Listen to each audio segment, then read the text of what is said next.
Hi guys, my name's David Wright and today I'm in Almeria with my friend Alejandro. And Alejandro has a big family-run business here in Almeria, helping people with their tax, their residency and just about everything you need when you're moving to Spain. Alejandro is also the Honorary British consulate here in Almeria. So today we're going to be talking about the visas and the requirements for moving to Spain. Hi, good morning Alejandro. Good morning David, how are you? So what's new this year as far as the visas go? And for people moving to Spain or thinking of moving to Spain, what are the different types of visas they need? Well, basically nothing changed since beginning of 2021 for UK citizens. Because of the Brexit, things has changed and it's not so easy as it used to be in the past to live in Spain. You can come and stay 90 days every 180, but in theory you should leave after these 90 days. This is the difference with Europeans, that in theory they can leave and stay here the time they want. So at the end we have purely two options. The first option is what we call the non-lucrative visa. That is a permit, a license that is given to those normally that are retired or looking to retire, because this visa you can't work in Spain. It's just for those living without working in Spain. The requirements are basically that you have to have, for the first person in the family, around 27,000 in income or savings and 7,000 for the second person. So a couple with 35,000 euros would be enough.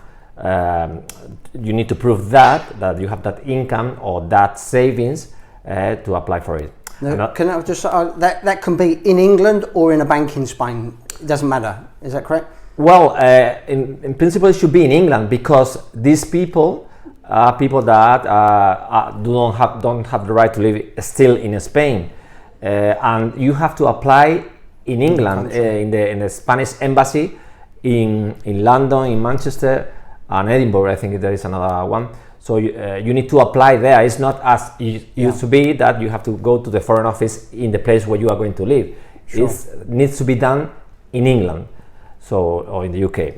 So make things a bit more difficult, and other things among that. But basically, the big obstacle is the money or the income that you have to prove that you can live by your side without helping of others. I hear lots of people saying different amounts as well. In Malaga, people will say that they've been asked for less amounts than in somebody else in the north of Spain. Is it a definite fixed amount, and how strict are they on the requirements of that amount, or is it a roughly in that figure? Well, maybe what you are referring to is when you used to ask the TIE in Spain, when you were asking us, the foreign offices. The foreign offices, is true that although the law is national and everyone should apply, this is subject to the decision of the person that decides if you are able to have this money, or you have this money, or maybe someone are not considering that savings and others is just income. So in theory it should be the same, but this is decided in England, not in Spain. Sure. So what it's basically saying is that you need 400% of what we call IPREM, that is like a minimum salary. That's why we multiply and we obtain this 27,000 for each for the first person. And for children, if you've got two children as well, you're coming over? It's included when you have children. For your couple, for your spouse, it should be this 7,000, but for the children it's included. It's true that of course you can have this income. Okay, so that's the main visa that people are applying for when moving to Spain. So what's the other options? The other option is, depending on if you go and of course your let's say your wealth, you could apply for what we call the golden visa, which is the ideal one. The golden visa is given to those that are investing in Spain, basically in property. You have other options, but basically in property, a minimum amount of 500,000 euros.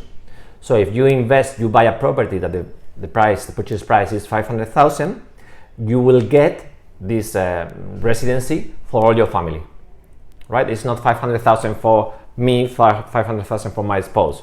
In total, the investment is 500,000. You can invest in bonds, Spanish bonds, or deposits, 1 or 2 million. So there are other options. But the famous, the most common one is the investment in property. 1 or 2 or 3 properties, and there is no need to be just one property, right? And with this golden visa, you don't need to live here. You can come and go. You don't need to be fiscal resident. So it's easier to obtain and to move if you want to move. If you want to become fiscal resident in Spain because your interests are still in the UK, there is this option. Of course, depends in the area if you can find properties to cover that. But yes, that's the second option. And there are other options like football players, scientists, people of a high level of employees. But this is not the normal people that. So what about if a company offers you work here in Spain? To work here in Spain, you would need a contract from that company, but it's not that easy, is it, to get a It's Spanish not that contract? easy. Yeah, this is normally given to specialized people that are scientists or people studying things or those things, or football players or sports. But it's not normally given to a small company asking for someone to. There is an option that is that when you want to apply for a job and someone is looking to work with you, if there is not any Spanish people working or looking for that job, you could apply and obtain that residency. But this is very imagine it should be very. That's why it's just for bigger companies or football players or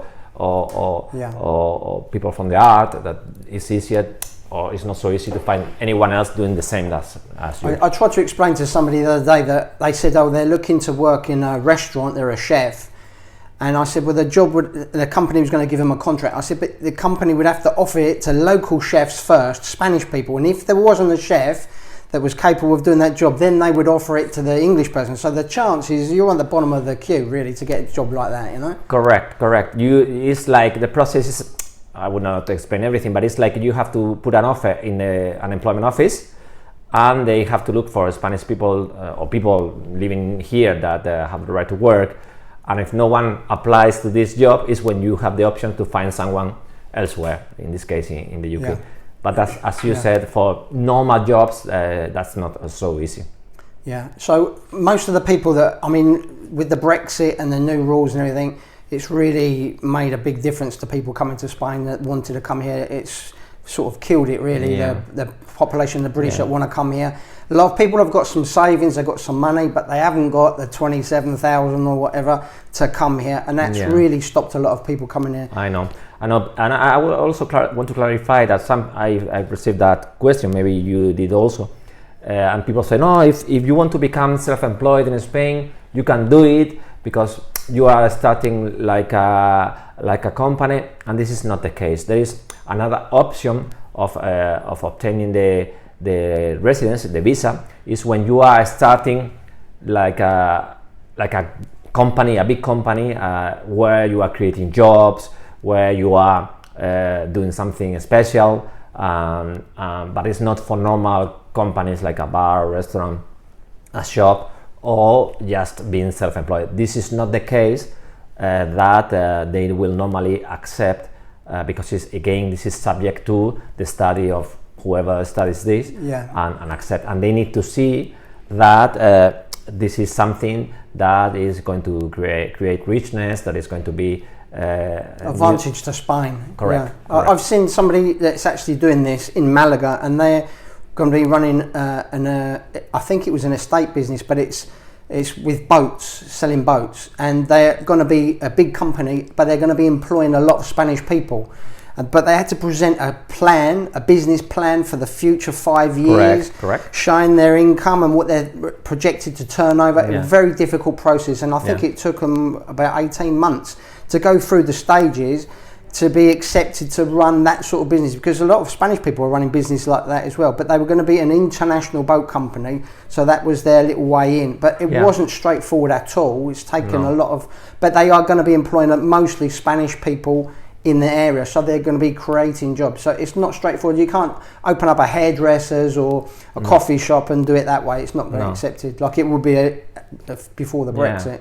Which is not good for, in some way, for our economy, because but this is the rules, and this is the Brexit. This is the consequences of the Brexit. And now UK is a third country, it's not in the European Union, and as one of the consequences is that. But I would not want to be so. I mean, you can come. The thing is, you still can come for 90 days. You can buy property. You can buy 1, 2, 3, 4 properties. It's not any obstacle of living here. In 12 months, you could live 6 months here. So, I mean, people need to understand that it's not so hard. Maybe in the future things will be easier, but this is how it is right now. I think a lot of people, British people that have bought properties here in the past, they're frustrated that they can't come and enjoy the property that they have in Spain for many years as often as they like. They're limited to the amount of time they can come. If they overstay their 90 days, there are penalties, because when they come across the border, I've heard of people having their passport stamped and there's a date on there, so they know when you're coming in and going out. So you could be in trouble if you exceed these times. Is that correct? Yeah. Correct. That's correct. So it's not a very good outlook for the British that are thinking of coming to Spain at the moment. Do you think there's any changes in the future to this, or do you see it being like this forever now? I don't know. I mean, of course, Spain can't decide. I'm sure that Spain would like to change these rules, but Spain by themselves or by ourselves, we cannot change, because we belong to Europe, and we need to be attached to the European laws. If we open our borders to British, other countries could say, why are you doing that? Or even other countries not in Europe would say, why do you open to the British and you don't open to me? So not very likely. Not very likely that's going to change in the near future. I don't think so. Maybe what we said about the starting companies or being self-employed, maybe in the future they could be more flexible, like and they will reduce the requirements or something like that. But the basic rule of the 90 days that you need to apply for a visa or for residency to live here, I think it won't change. So okay. So can we just talk about the tax law as well, which we mentioned the other day? Can we just explain that to people, that the form that they need for registering property and assets here in Spain, which is very important? Yes. Well, imagine that you already live here, or you came to live in Spain in 2021 or before then. Those that they've been living here for a while, we have what we call the Form 720. It's a form that you need to submit when you become for first time fiscal residents. It's not for those that are non-residents, it's not for those that are not living in Spain. The Form 720 is an informative form, and there you tell the Spanish authorities what assets do you have outside of Spain, not inside, just what you have outside of Spain. Basically in 3 different chapters. Property, if you have property in England in this case, if you have investments like funds, shares, bonds, ISAs, those things, or current accounts, and everything with more than 50,000. Property valued more than 50,000, or the price you paid for it, your investments more than 50,000, or the current accounts with more than 50,000 in total.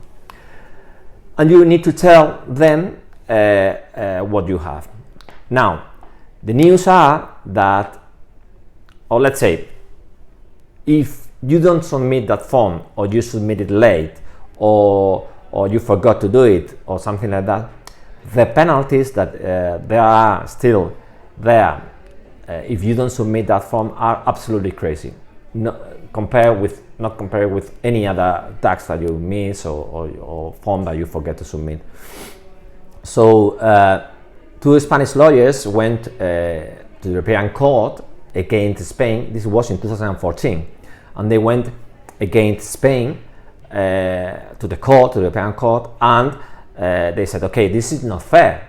This is against all the European rules, because first, it's an obstacle to movement of people and capitals, and also the penalties has nothing to do with other forms, as I said. So they went against Spain. There was a big case there, and last week, at the end of January 2022, the court case was ended. There was the sentence, and in this sentence, Spain lost. The sentence was very hard against Spain because these things that I said. So now Spain needs to change this law, because they are forced to change or to assume what this sentence is saying, and we don't know what is going to the content of the new thing that they will issue, but probably or what they have to do is to reduce, very importantly, the penalties. I don't think that they will stop with the obligation of submitting this 720, because the sentence was not so clear on that, but the 720 penalties will be really reduced at a final point.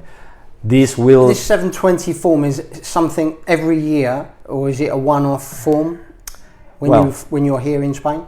In theory, is the first year you become fiscal resident in Spain, and if your estate or your assets changed in more than 20,000, you have to declare every year. For example, if you had a property and you declare that property as such, and then you sold it 3 years after, you have to declare that you have a property and now you have money or investments or whatever.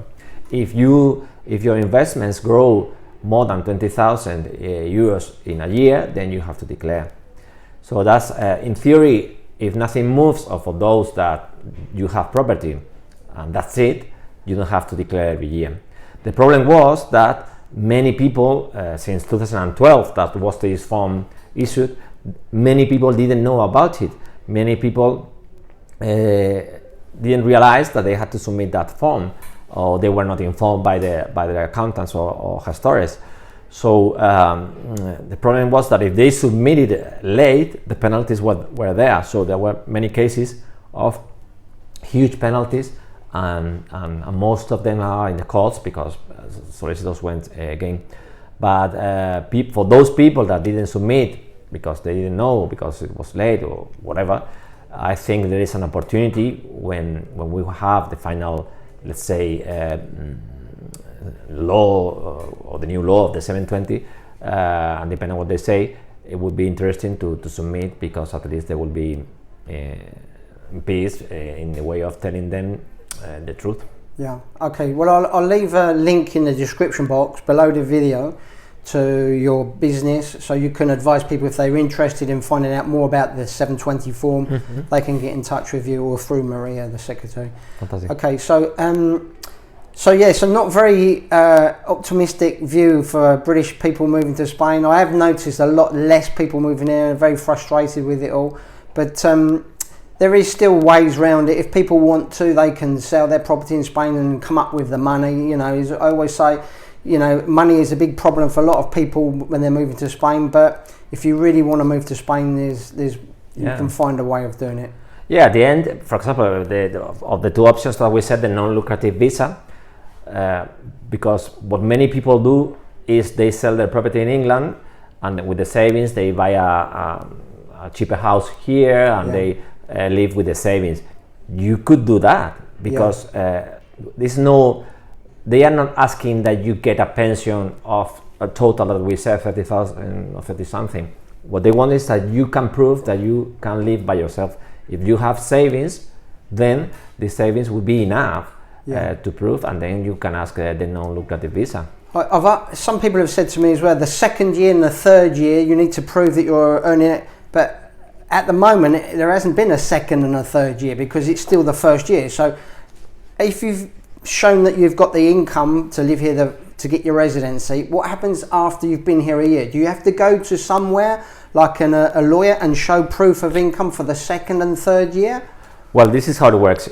If you apply for the non-lucrative visa, this is given for 1 year, right? Then after this 1 year, you need to apply again at the Foreign Office in Spain, right? In the place where you live. And in this time, they will be given for 2 years. But the problem is that you need to prove that you have double money for 2 years. Double money for the 2 years. So, and then after that, it's 5 years. Is that correct? Yeah, you have 1, 2, and then they give you for 5 another 2 years, and then 5. So it's 1, 2, 2, and 5. Then it goes to 5. After 5 years, probably it will be. You don't have to demonstrate this 5 years income, but at least for the initial periods, you have to prove it. And this is an issue. So I would tell people not to be really on the limit. You know what I mean? Because if you just have 40,000 euros and you come to live here and you don't have any other income and you spend, then when you apply, it's going to be hard to demonstrate that you have that money. Of course, there are other possibilities. If you have property and it's not with a mortgage, maybe we could try the possibilities. But people need to understand that things are harder than it used to be in the past. But it's the same as if you go to another country outside UK, I don't know, Asia or I don't know, China. A friend of mine moved to Australia and he needed to show 80,000 in the bank to move to Australia. Yeah. I think Canada's the same, you know. Yeah. So that's if the you thing. Look at it that way. We were used to receive people and they easily live here. And this is one of the consequences of the Brexit. But this is what they vote. I mean, we are not happy with that because we would like many British to come here and enjoy this life. But up to date, this is a bit more difficult. Perfect. Okay, well, thanks very much for your time, Alejandro. I appreciate it. And I'll leave a link below this video to people if they want to check in the description box. There'll be a link to the form and also all of the services that Alejandro's business here offers to British people. Thanks for watching.